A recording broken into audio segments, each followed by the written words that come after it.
Hello, and welcome to Artfully Told, where we share true stories about meaningful encounters with art. I think artists help people have different perspectives on every aspect of life. All I can do is put my part out into the world. It doesn't have to be perfect the first time. It doesn't have to be perfect ever, really. I mean, as long as you're enjoying doing it and you're trying your best, that can be good enough. Art is something that you can experience with your senses and that you just experience as so beautiful. Hello, and welcome to another episode of Artfully Told. I'm Lindsey, and I am so excited to have as my guest today, David Weinraub. And thank you so much, David, for joining me. I'm so delighted to speak with you today. Thank you so much for having me. I'm excited to participate. Absolutely. Well, I would love if you would start by sharing just a little bit about who you are and maybe some of your involvement in art. Sure. Well, my name is David. I am a child of the 70s and grew up playing music. That turned into a love of rock and theater as I continued to grow. And after college, I began pursuing a career as an actor and did that, able to pay my bills for a few years, and then found part-time job that turned into a full-time job in an office that I really enjoyed, and realized I can still continue to do art no matter what. I could still play music, I could still act, but I could also didn't have to pursue it as my full-time gig, and continued to act. I met my wife. We were the only two people with day jobs on a 6-night-a-week dinner theater show, and we dated, got married a few years later, had a kid, and then I kind of dropped out of the art world for a while. I stopped performing when our son was born, and I didn't get back to it until about 3 years ago, and I've been going nonstop ever since, and I love it, and I love that I can share with my family. I love that I can share it with the world, and I'm just having a great time continuing to make music and perform. So that's me in a Reader's Digest nutshell. Perfect. Yeah, I know that there are many, many layers to your stories, of course, but that's great. I'm so glad you're back into it, and I love that you met your wife through that. That is wonderful. Yeah. It was a dinner theater, so, you get a paycheck just for performing, but you make more money by waiting tables. And we had day jobs and weren't able to get down to the theater in time for the dinner service before the show. So we would hang out backstage. It would just be the two of us, and that's how we really bonded and fell in love. So the theater has been great for us in many, many ways. Sounds like it. That is awesome. Wonderful. Yeah. Well, I'd love to hear a little bit about maybe some stories of times where art has impacted you, or even hear a little bit about, the various projects that you're embarking on now. Sure. Well, I guess my love of theater started in college. I was a Shakespeare fiend. I was an English major, and I loved reading Shakespeare and analyzing Shakespeare and talking about it. And then my senior year, they were going to be doing Henry IV parts 1 and 2 in their entirety in the spring. And I decided in the fall, well, since they're doing it in the spring, I should audition so they think I'm interested. And then I can be a spear carrier, a soldier. And so I could just say I acted in one Shakespeare play. And I auditioned in the fall for a show called The Prince of Hamburg, which is a 16th century German piece, very similar to the themes of Henry IV. So a young upstart prince doesn't really know how to become a leader and goofs off a lot, but then becomes a leader in his own right. And I got cast in a pretty good role, and I loved it. And then from that point forward, all of my focus turned toward theater. I was able to complete a theater minor in an entire year before graduation. And then right after college, I just kept going with it. So it started with the love of Shakespeare. I worked for the Annapolis Shakespeare, I think it's under new management now, but the Annapolis Shakespeare Company after college. I did some modern dramas in black box theaters in downtown DC, which no longer exist. And then I was auditioning a lot in New York while performing in DC, and then fell into the dinner theater route because I realized if I wanted to make money, I couldn't just do Shakespeare or weird modern dramas. The money was in musicals. And I played in bands in high school and college as well. So I sang a little bit, but I started taking voice lessons and I got cast in a production of Jesus Christ Superstar as pilot in the Giant Theater in Frederick, Maryland. And then I just kept doing musicals for a while, and then I met Catherine, and we got married. We worked together on 4 shows in dinner theater, and then did a few more after we got married in community theater in the Northern Virginia area. And then our son was born, and that was amazing. But we dropped out of performing in theater and started attending theater. We became Shakespeare Theater subscribers and Kennedy Center subscribers, and that was just amazing as well, just to be able to enjoy something from the other side, which when you're performing 6 nights a week, you don't have as much time to see. I thought I still needed some sort of creative outlet when he was little, and then a friend of mine who I worked with, who was in a band, asked me if I wanted to join his band. And the good thing about playing music, you can kind of take gigs when they become available to you, but also you can rehearse when it works for the whole band. All of us had day jobs. We called ourselves a bunch of old dudes who just got together and played when we could. And we were getting more gigs playing bars and stuff than we were able to take, because people travel for their regular job work and the children's calendars. We had sports for our kids and stuff like that. And we just played when we could. The band was called the Black Shag Sherpas, and I think they still have a website. I'm not sure if there are any original members left in that band or if they're still playing, but they played some great funky, weird rock jazz hybrid music along with some covers. So that was fun. So I never stepped away from art or music. I just found another outlet. And then how I got back into it, the dinner theater where Catherine and I had met closed down, and they had a reunion picnic. So people who had worked there from the time it opened in the mid-'70s till the time it shut down in 2016, everyone was invited. And I started talking to friends from the theater who I had not seen in 13 years. And I was telling them about playing in bands. And they said, "Oh, you play in bands? Do you think you could get a band together to play the Rocky Horror Show?" And I said, "I think I can." And that is how I got pulled into music directing the Rocky Horror Show for the Workhouse Arts Theater in Lorton. And that's what started my journey into theater nonstop once again, began with the Rocky Horror Show in 2016. Wow. That is a really interesting trajectory. I mean, you have dabbled in all, well, not dabbled, you're a professional, I don't mean it like that, but you have gotten to experience so many different outlets for your art. And I love the fact that even if you couldn't do what you had originally started doing throughout your entire career, you've actually helped yourself grow as an artist. Would you say that, because you've been able to do so many different things? Definitely. I mean, just sitting back as an active participant, as an observer, you learn so much from watching others. And not that I would ever think, oh, I can do that better than so-and-so, because I never thought that. But you can enjoy what they are doing, and you can learn from the things you are seeing. Yes, absolutely. Well, do you have any specific things that come to mind as inspiration for maybe a new direction that you took, or just an encounter with art that may have really impacted you and helped you on this trajectory? One of the more recent things I worked on with one of your previous guests was a production of Bloody Bloody Andrew Jackson for Dominion Stage, which is a very difficult piece. Andrew Jackson is a very divisive figure, especially nowadays. He was a horrible, horrible man who grew the size of the United States quintuple-fold from what it was by doing awful, awful things, which were admired at the time by many.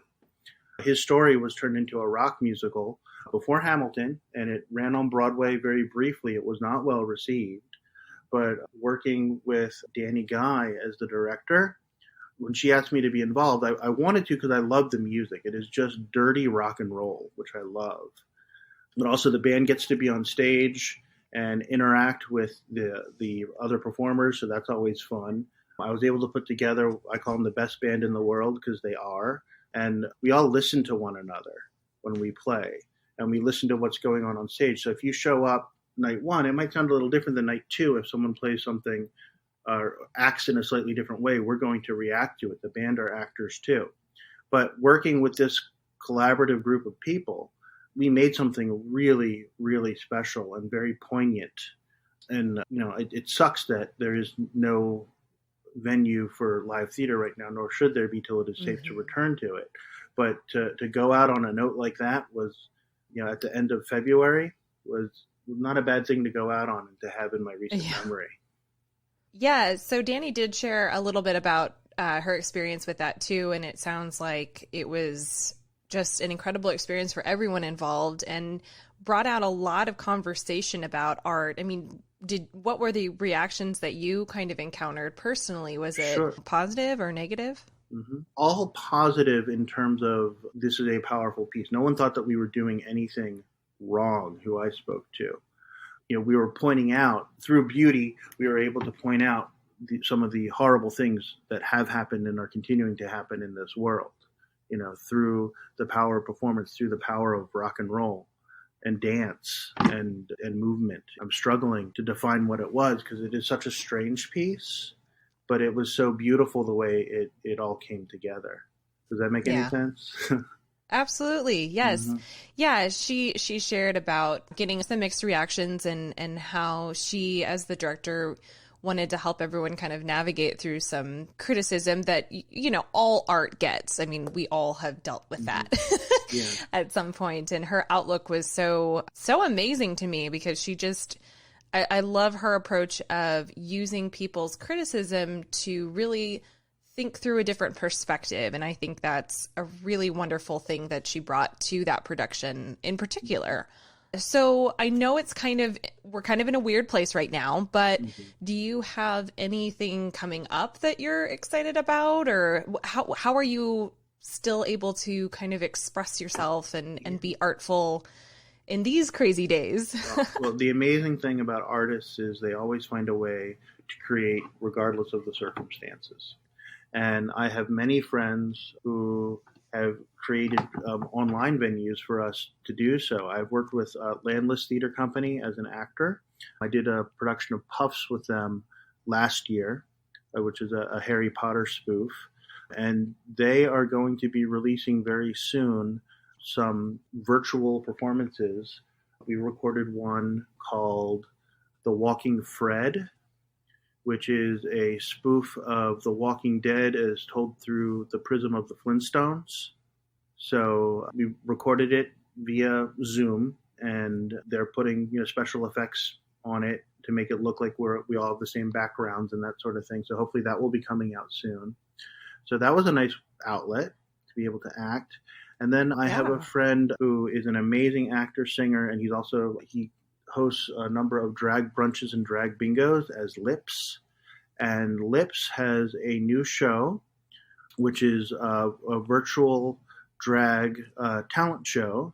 And he asked me to work on some songs for it. So I was able to write some songs, and I'm a dirty rock and roll player. I like playing live with groups of people. I will play one instrument at a time with groups of people. But by doing it this way and him asking me to write something, I had to learn how to use GarageBand. So I was able to record myself, multi-track it. So I'm playing all the instruments for this piece. So that should be out soon as well. So Lips Virtual Drag Cabaret. So I'm finding things to keep me busy. I'm taking advantage of all the art that others are creating as well. And now that I have more time in the evenings, I'm watching it all. There are so many people putting out, doing Zoom play readings. I was able to work with Danny again, and this was just for fun. I don't believe it was recorded, but a stage reading of The Duchess of Malfi, which is an amazing Jacobean, very dark drama. I don't think it was meant to be a comedy, but it kind of turned into one, looking at it through 21st century prism. But we had a lot of fun just reading that. So there are always outlets to do things. Yeah. Now, you mentioned writing songs. Was that something you had done before, or is that a little bit newer to you? I have written songs for rock bands before, but I'd never recorded in a studio with engineers hanging around and stuff. But I never pursued it as something that I wanted to get out there and publish. The Black Shag Sherpas, which I mentioned before, we put out a 4-song EP, which you could probably find online. But ever since then, since I got back into theater, I really haven't done any writing. So this was a nice outlet to do it once again. So this was just a fun, goofy 1970s disco rock I was told to think of superheroes. So I was thinking of, a combination of the Wonder Woman theme and, 70s disco era Rolling Stones. And I put that together in my head to come up with a theme song for them. Oh, neat. Well, that sounds incredible. I'm sure that's going to be great. Yeah, that's really neat. So I'm just curious, how has, or if it hasn't, that's fine too, but I guess more accurately, has becoming a father changed the way that you view art or create art? Definitely. I'm always looking at things through my son's eyes now. Is this something I think he would appreciate? Not that it always, I don't expect he's now 16 years old. So I don't expect him to like everything I like, and he wouldn't be a cool teenager if he did. But the answer is yes. It forces you to see things in a different way. And now thinking like going to museums with him when he was very young, we might take advantage of looking at an impressionist painting for the first time, but seeing it through the eyes of a 3-year-old in a stroller totally changes the way you take something in. And not that he understood the brush strokes or the whole backstory of the impressionists or anything. He just appreciated the art for what it was, to him. And seeing something with that freshness without having the 20 plus years of your experience on top of it lends you to appreciate it in a new way. Totally different take on this. I don't know if you've ever watched the television sitcom Community from 10 years ago. Yeah, I have. I just actually recently got into it. What a fun show. Yeah, it's a great show. And I loved it when it first aired, but he was too young to watch it then. So we are watching it together now from the beginning, and something simple and easily accessible on Netflix, just watching it through his eyes and all of the pop culture references that it makes, discussing them with him and then going back if they talked about, Abed makes a joke about a Martin Scorsese film, then we can pause and talk about Martin Scorsese, and then we can go back and watch a Scorsese film together, Goodfellas, the next day. So always looking at things through new eyes is through someone else's eyes and someone else's experience. It's convenient when they're in the same house as you, so you can discuss it too. That's great perspective, and it's so interesting to hear how things change. When you are getting the opportunity to experience them through somebody else's eyes or with somebody who might also not share your opinion, mm-hmm. and get to really explore that a little bit. So yeah, definitely. Yeah. And while my son has seen many of the shows that I've worked on in the last 3 years, there are some that he has expressed absolutely no interest in at all once I've told him about it. And I did a very strange show at the DC Fringe Festival last year as an actor. It was a show called Inferno, which was a modern take on Dante's Inferno as a musical. It's not for everybody. It won like some Best of Fringe audience awards, but I didn't think that was something. I told him about it, and he said, no, I'm not interested in something that weird at all. And he did not see it, but that's okay. It is okay. Mm-hmm. Well, and is he interested in being involved? Is he involved in the arts himself, or does he just enjoy experiencing it, or what is he like? He is a very talented drummer. I'm so jealous. That's the one thing I never took lessons in, so I don't really know how to play drums. I can fake my way through it, but he is really, really good and takes lessons. And we've started the FaceTime lessons during this time with his teacher since he can't do it in person. But yeah, so he has some musical ability. He does not like performing in front of people, though. He's finishing up his sophomore year in high school. He does stage crew, and he has designed some lighting grids for one of the shows at his school, but he has no desire to act or to be in marching band or anything like that. And as long as he's enjoying himself playing drums, I want him to keep playing drums, but it's not something that we force, nor do we expect him to do anything just because we tell him he has to. Yeah, well, he's forging his own path. Yeah. Mm-hmm. I love it. Well, thank you. That was so interesting to hear about your life's trajectory and also the different really unique experiences that you've had and the ways that they've helped you grow and adapt as an artist. And so thank you for sharing about that. That is really neat. You've been able to do. You're very welcome. Thank you for having me. Yeah.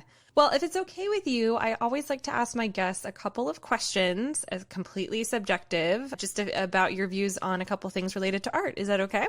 Sure. Great. Okay. So the first thing is, how do you personally define art, or what is art to you?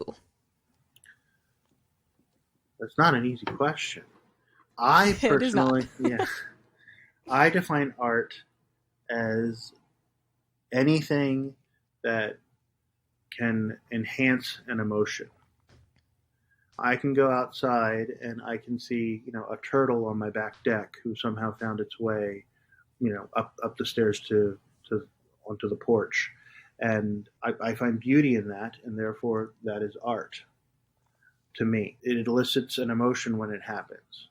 Some people say that's where they see God in the world. And I think in some ways God and art are synonymous. Yeah, I love that answer. That's a pretty unique approach to it that I've heard so far, and I like that perspective a lot. Thank you for that. So the second question I have is, what do you think is the most important role of an artist? The most important role of an artist is to bring out that emotion. This is going to sound really cheesy, but the biggest compliment the happiest I've ever been after getting a compliment after a show was when I was music directing Rock of Ages, which is a very silly show. 1980s rock music. The band again is on stage the whole time, just as in Bloody Bloody Andrew Jackson. The show doesn't have much of a point though. But if you had seen the show on Broadway, you might have had a fantastic time. If you had seen the show at the Workhouse, we made it look like a real bar, and it was a small, intimate space. The band was right in the audience's face. And yes, we were very well rehearsed and we knew our parts, but we played from the heart. We didn't necessarily play every single note exactly as written. It was not slick. And so that's what someone said to me after the show. That moved me so much because that band was reacting to the crowd and reacting to the actors on stage. We weren't just playing, it didn't sound like a recording to them. And that is what an artist is supposed to do. We're supposed to elicit an emotion. And even if it's, playing an REO Speedwagon song, if it works, it works. Perfect. Okay, and then my final question is, and I'll explain my terms a little bit, but do you think that art should be inclusive or exclusive?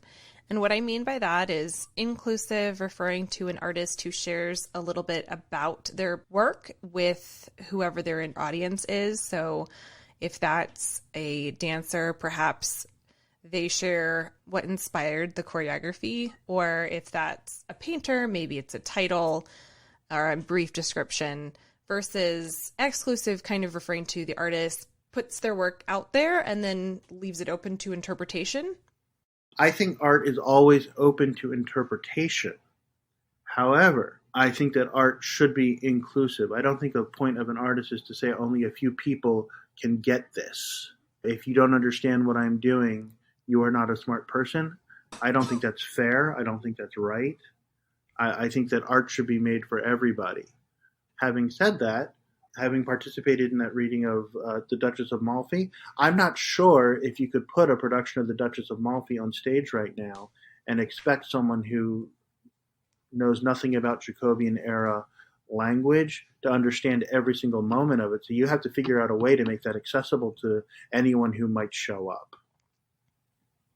So it is on the artist's shoulders to, yes, allow for some interpretation of their art, but also to make it accessible to those who may not understand 100% of it. Or Perfect. Like pausing Community when I'm watching it with my son to explain the cultural references. Yeah, because it enriches the experience. Mm-hmm. Otherwise, it would just go flying over and, not be a point of education and conversation. That makes complete sense. Yeah, love it. Well, thank you again so very much, David, for joining me. I really appreciate it. And I'm very passionate about art and about sharing it. And I'm very grateful for people like you who do take what they have and what they've developed, their different skill sets over the years, and then they do share that with the world and they give back. And I think when you choose to do that, you truly make the world a better, more beautiful place. So on behalf of myself, thank you for sharing art with the world. I know I appreciate it. And thank you, Lindsey, for bringing it to people's attention. This is a great forum. So thank you again for having me on. Of course. And if people want to stay in touch with you, maybe find out about some of your upcoming productions, whether they're, in person or online, is there a way for them to do that? The best way is just follow me on Facebook, just my name, David Weinraub. I don't have any other social media outlets right now. Perfect. Well, thank you again, David, for being here. Thank you to all of our listeners for joining us again. And if you're feeling as inspired as I am right now, I would love for you to share this episode with a friend or two. And I will catch you next time. If you have a story to share with us, we would love that so much. And I hope your day has been artfully told. Hey there, Artfully Told listeners. I wanted to share a really amazing resource with you that I think you will find invaluable. This website is called Artist's Edge. The mission of Artist's Edge is to raise the level of business intelligence, life skills, and emotional intelligence for people who are committed to expressing their passions, creativity, and unique genius through their careers, helping them reach higher levels of success with ease. Artist's Edge is the education arm of Deborah Russell Coaching, and she is an awesome person who uses all of her business background and skills to really assist artists become who they want to be. She has a bunch of different product courses that you can go through, as well as personalized coaching. If you are a wannabe artist that wants to turn their passion into a career, or is an already established artist that wants to take their career to the next level, she is the person to talk to about this. So please follow the link in my comments and show notes.